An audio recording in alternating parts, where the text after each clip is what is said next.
Il arrive un moment où le désir cesse d'être une simple envie et devient une nécessité. C'est lorsque tu arrêtes de rêver de manière occasionnelle et que tu commences à penser à ton objectif même quand tu ne le veux pas. Il apparaît dans tes pensées sous la douche, dans les embouteillages, avant de t'endormir. À ce stade, il ne s'agit plus de motivation, il s'agit d'identité. Tu ne veux pas conquérir cela, tu en as besoin. Les personnes qui vont loin ne sont pas les plus talentueuses ni les plus chanceuses. Ce sont celles qui ont transformé un objectif en obsession silencieuse. Elles ne parlent pas trop, n'expliquent pas leur plan, ne demandent pas la permission. Elles continuent, simplement, même quand personne n'y croit, même quand c'est fatigant, même quand ça fait mal. Parce que lorsqu'un objectif devient une obsession, abandonner cesse d'être une option. Si tu sens qu'il y a quelque chose de grand en toi qui demande de l'espace, mais que tu n'as pas encore réussi à maintenir le niveau de concentration nécessaire pour y arriver, cette vidéo est pour toi.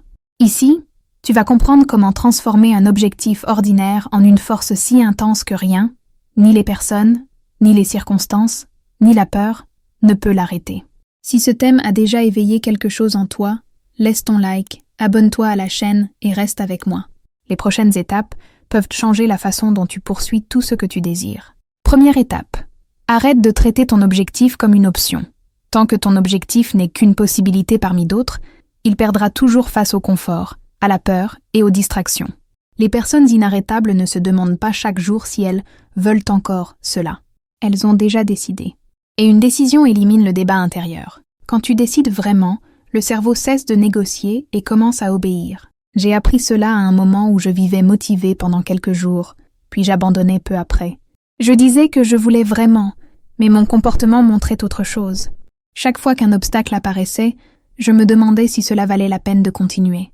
Jusqu'au jour où j'ai compris quelque chose d'inconfortable.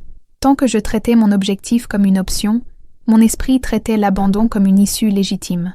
Tout a changé le jour où j'ai cessé de me demander « Est-ce que c'est vraiment pour moi ?» et où j'ai commencé à affirmer « C'est inévitable ». Peu importait le temps, la fatigue ou le chemin, j'avais déjà décidé.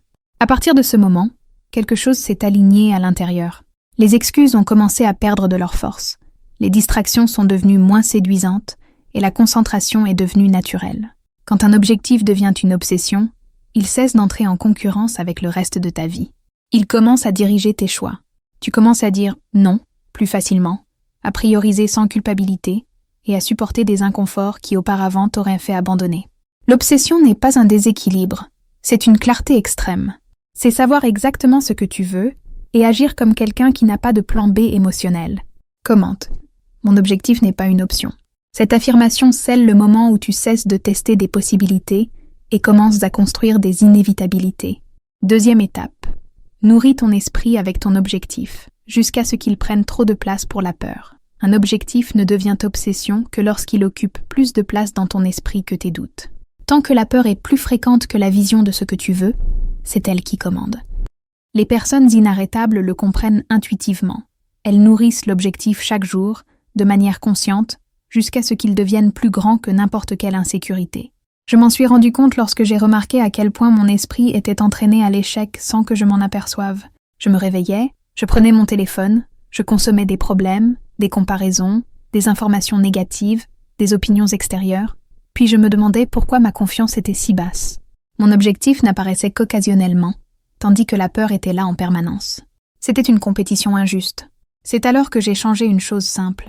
J'ai commencé à exposer mon esprit à mon objectif chaque jour. J'écrivais à son sujet. Je visualisais. J'étudiais des personnes qui étaient déjà arrivées là où je voulais arriver. Je me répétais mentalement la raison pour laquelle je ne pouvais pas abandonner. Pas comme une motivation creuse, mais comme un rappel d'identité. Peu à peu, quelque chose a changé.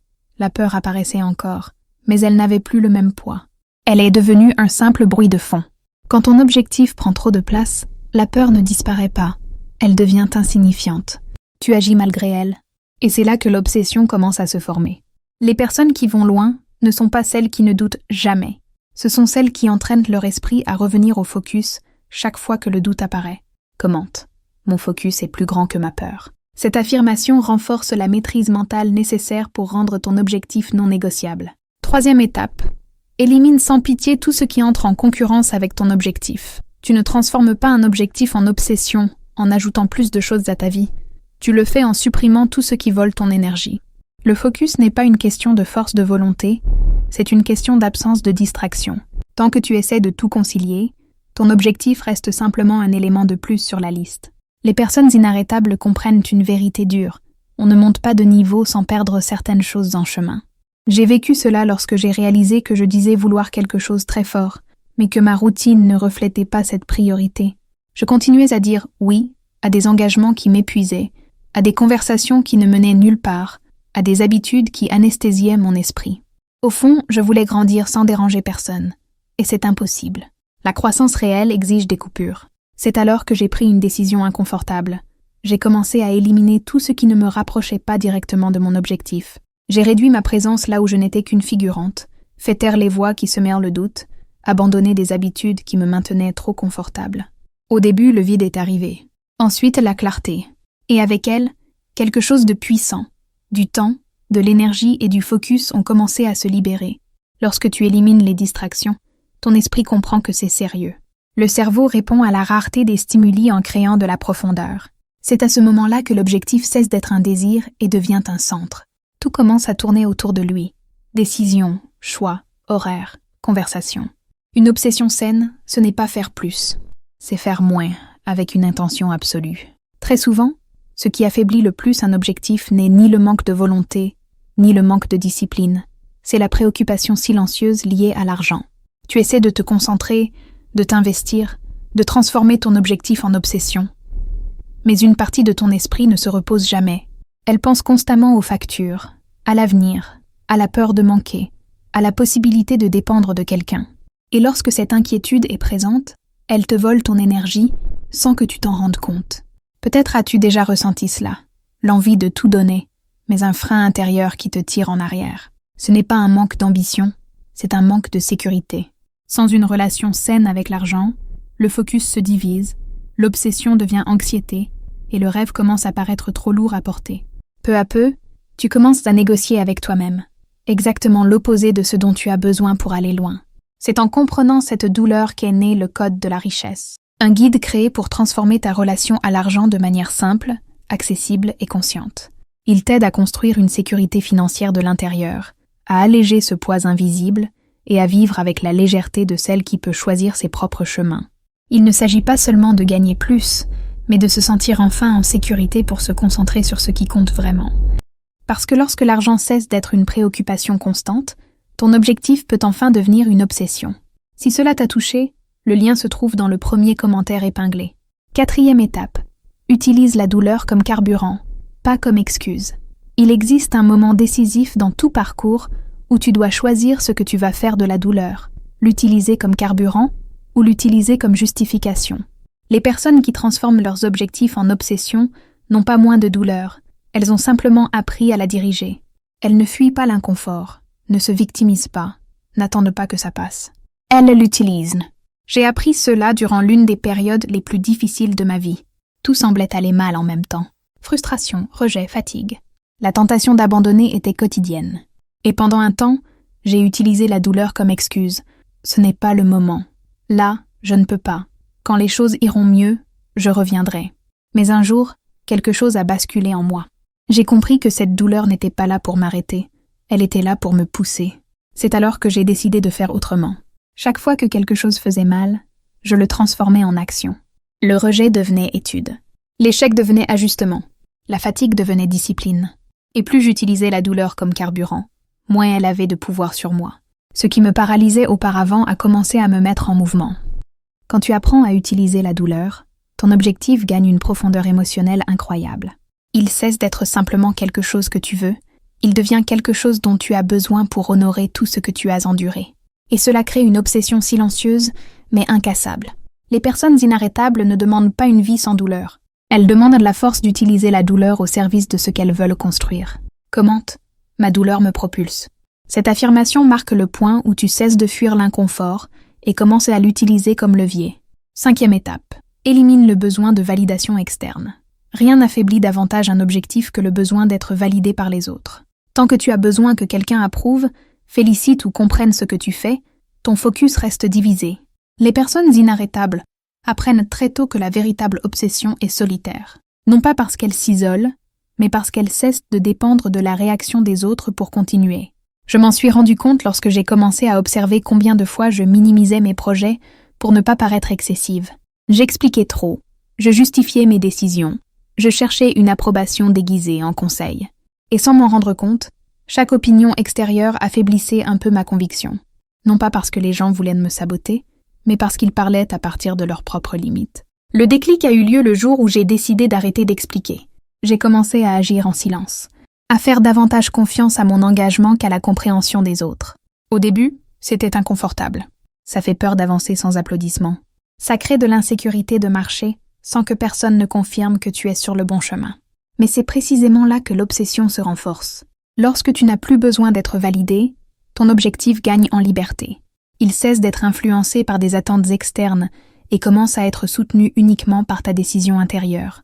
C'est à ce moment-là que plus personne ne peut t'arrêter, parce que plus personne n'a accès au moteur qui te fait avancer. Les personnes qui vont loin ne demandent pas la permission de vouloir beaucoup. Elles veulent simplement, et elles continuent. Commente, je fais confiance à ma décision. Cette affirmation scelle le moment où tu cesses de chercher l'approbation et commences à soutenir ta propre vision. 6e étape, crée une discipline qui fonctionne même quand la motivation disparaît. La motivation est volatile. Elle arrive quand tout va bien et disparaît précisément les jours où tu as le plus besoin d'agir. Les personnes inarrêtables n'en dépendent pas. Elles construisent de la discipline. Pas une discipline rigide et punitive, mais une discipline intime, un accord silencieux avec elles-mêmes de continuer, même lorsque l'enthousiasme s'éteint. J'ai compris cela lorsque j'ai réalisé que je n'abandonnais pas parce que je ne croyais plus à mon objectif, mais parce que j'attendais de me sentir motivée chaque jour. Et cela n'arrivait jamais. Certains jours, je me réveillais fatiguée, sans clarté, sans énergie. C'est là que j'ai compris que la véritable obsession n'est pas une question de ressenti, c'est une question d'action. Même sans applaudissements intérieurs, même sans émotion. J'ai créé des rituels minimaux et non négociables. Assez petits pour ne pas échouer, assez forts pour maintenir le mouvement. Les bons jours, j'en faisais plus. Les mauvais jours, je faisais le minimum. Mais je ne m'arrêtais jamais. Et cela a tout changé. Parce que chaque jour respecté renforçait une identité, celle de quelqu'un qui ne rompt pas les accords qu'elle passe avec elle-même. La discipline crée la confiance. Et la confiance soutient l'obsession. Lorsque tu sais que tu vas agir indépendamment de ton humeur, de ta peur ou de ta fatigue, ton objectif cesse de dépendre des circonstances. Il existe par lui-même. Les personnes qui vont loin ne se demandent pas si elles sont motivées. Elles se demandent « Quel est le prochain pas ?» Même petit, commente « Je continue même sans motivation ». Cette affirmation renforce le muscle invisible qui sépare celle qui essaie de celle qui arrive. 7e étape. Protège ton objectif du bruit du monde. Plus tu deviens sérieuse à propos d'un objectif, plus le monde essaie de te distraire. Opinions, urgences des autres, crises qui ne sont pas les tiennes, demandes qui semblent importantes, tout commence à concurrencer le focus que tu tentes de construire. Les personnes inarrêtables comprennent quelque chose d'essentiel. Toutes les urgences ne méritent pas attention, et toutes les voix ne méritent pas de l'espace. Je m'en suis rendu compte lorsque ma routine a commencé à être constamment interrompue. Messages en permanence, demandes rapides, problèmes qui n'étaient pas les miens, attentes que je n'avais jamais acceptées. À la fin de la journée, j'étais épuisée, et mon objectif, intact sur le papier. C'est là que j'ai compris, ce n'était pas un manque de capacité, c'était un excès de bruit. Le changement a commencé lorsque j'ai décidé de protéger mon temps et mon énergie comme on protège quelque chose de sacré. J'ai réduit les notifications, limité les explications, créé des horaires intouchables pour travailler sur ce qui comptait vraiment. Au début, la culpabilité est apparue. Ensuite, la clarté. Et avec elle, une sensation nouvelle, le contrôle. Pour la première fois, je ne réagissais plus au monde. Je dirigeais ma propre trajectoire. Lorsque tu protèges ton objectif du bruit extérieur, il grandit plus vite. Parce que le focus profond exige du silence. Il exige de l'espace. Il exige l'absence d'interférence. Et c'est dans cet environnement que l'obsession se renforce. Non pas comme de l'anxiété, mais comme une concentration absolue. Les personnes qui vont loin ne sont pas les plus occupées. Ce sont les plus sélectives. Elles savent que tout ce qui entre dans l'esprit influence ce qui en sort sous forme de résultat. Commente, je protège ce que je construis. Cette affirmation marque le moment où tu cesses d'être prisonnière du bruit et commences à agir avec une intention totale. 8e étape. Accepte que l'inconfort sera constant et cesse de négocier avec lui.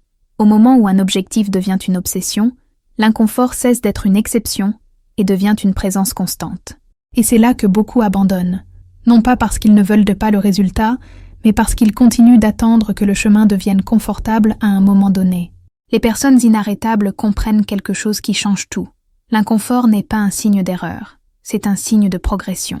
Je m'en suis rendu compte lorsque j'ai commencé à réellement évoluer. Plus j'avançais, plus l'inconfort augmentait. Nouvelles responsabilités, nouvelles peurs, nouvelles exigences internes. Ma première réaction était d'essayer d'y échapper, me reposer trop, procrastiner, distraire mon esprit. Mais chaque fois que je fuyais l'inconfort, quelque chose se bloquait. C'est là que j'ai compris que l'inconfort n'avait pas besoin d'être éliminé, mais normalisé. À partir de ce moment, j'ai cessé de négocier. Quand quelque chose était difficile, je ne demandais plus « est-ce que ça vaut la peine ?» J'acceptais simplement. Ça fait partie du processus. Cette acceptation change tout, parce que le cerveau cesse de gaspiller de l'énergie à fuir et commence à l'utiliser pour résoudre. L'inconfort perd le pouvoir de t'arrêter quand tu cesses de le traiter comme un ennemi. Une obsession saine n'est pas un plaisir constant, c'est un engagement constant. C'est se réveiller certains jours sans envie et avancer quand même. C'est ressentir la peur et continuer. C'est ressentir la fatigue et ne pas abandonner. Car ceux qui vont loin ne sont pas ceux qui souffrent le moins, mais ceux qui apprennent à marcher avec l'inconfort sans en faire un drame. Quand tu acceptes l'inconfort comme une partie du processus, plus rien ne t'effraie. Et quand plus rien ne t'effraie, personne ne peut t'arrêter. Commente. J'avance même inconfortable. Cette affirmation renforce l'esprit capable de soutenir de grands objectifs suffisamment longtemps pour les réaliser. 9e étape. Remplace l'anxiété par la répétition obsessionnelle. Beaucoup de gens confondent obsession et anxiété. Pourtant, elles sont opposées.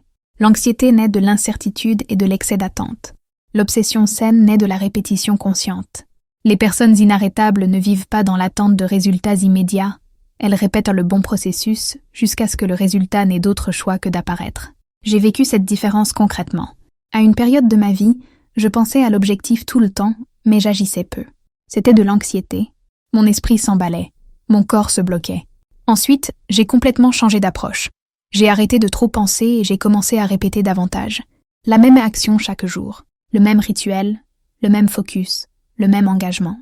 Et quelque chose de curieux s'est produit. Plus je répétais, moins je me sentais anxieuse. La répétition crée de la sécurité. Elle dit au cerveau « tout est sous contrôle ».